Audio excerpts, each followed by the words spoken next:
नमस्कार बच्चों। आज हम लोग नाट्य साहित्य के इतिहास में मुरारी और राजशेखर के बारे में जानेंगे। और संस्कृत साहित्य के इतिहास में मुरारी जो कवि हैं उनको मुरारे तृतीय पंथा के नाम से जाना जाता है। मुरारी जो कवि हैं उनका परिचय हमें पता है और उस परिचय के अनुसार उनके पिता का नाम वर्धमान भट्ट था और उनकी माता का नाम जंतुमती था। ये दक्षिण के मौदगल्य गोत्रीय जो है ब्राह्मण थे। इनके समय की यदि हम बात करें तो इनका समय जो अनुमान है और प्रमाण है उससे 700 ईस्वी के बाद का कहा जा सकता है। क्योंकि इन्होंने वाल्मीकि रामायण पर नाटक लिखा है इसलिए उनको बाल वाल्मीकि कहा जाता है। उनका जो साहित्य है उसमें भवभूति के कुछ पद्य प्राप्त होते हैं, इसलिए हम ये कह सकते हैं कि भवभूति के ये बाद के हैं।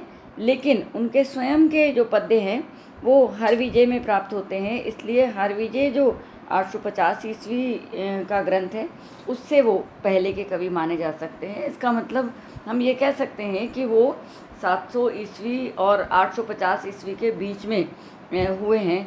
और उन्होंने जो अपना नाटक लिखा है उस नाटक में उन्होंने श्री राम को अपना विषय वस्तु बनाया है। उत्तर रामचरितम के 2 पद्य भी इसमें प्राप्त होते हैं। तो यहाँ ये जो नाटक है उसमें 7 अंक हैं और इन 7 अंकों में उन्होंने जो है विश्वामित्र जब यज्ञ में रक्षा के लिए राम को दशरथ से मांगते हैं वहाँ से लेकर के और सारी घटनाएं हैं राम के राज्याभिषेक तक, तो ये इसकी कथा वस्तु है। और नाटकीय जो कथा वस्तु है उस दृष्टिकोण से यदि हम कहें तो अनर्घ राघव को एक सफल कृति नहीं कहा जाता। तो जो है उनके जो पद हैं उन पर भवभूति का प्रभाव है और रस में भी ये कहते हैं कि कवि उतना सफल नहीं हुए हैं। उनकी जो संवाद बड़े होने के कारण उनकी रोचकता जो है उसमें कमी आई है।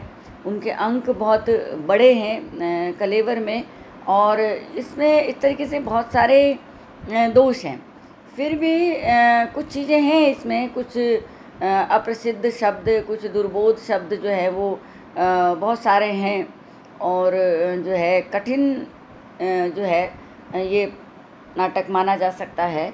इसके अलावा बहुत बड़ा अगर आप देखें तो रामायण की जो कथा वस्तु है वो बहुत बड़ी कथा वस्तु है।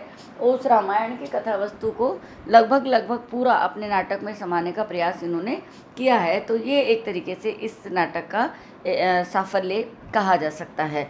तो इस तरीके से ये मुरारी जो है इनका जो अनर्घ राघवम नाटक है, ये नाटक जो है वो राम के चरित्र पर आधारित है। उस चरित्र पर भवभूति का प्रभाव है। इसमें जो है वीररस वो प्रमुख है और इसमें विश्वामित्र यज्ञ रक्षा से लेकर राज्याभिषेक तक का वर्णन इसमें जो है वो किया गया है।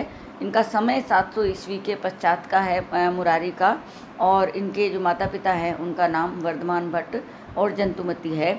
तो मुरारी का अनर्घ राघव जो है वो संस्कृत साहित्य के इतिहास में, बल्कि कहे संस्कृत नाट्य साहित्य के इतिहास में अपना एक अलग तरीके का स्थान रखता है, जो एक सफल काव्यकृति नहीं कही जा सकती।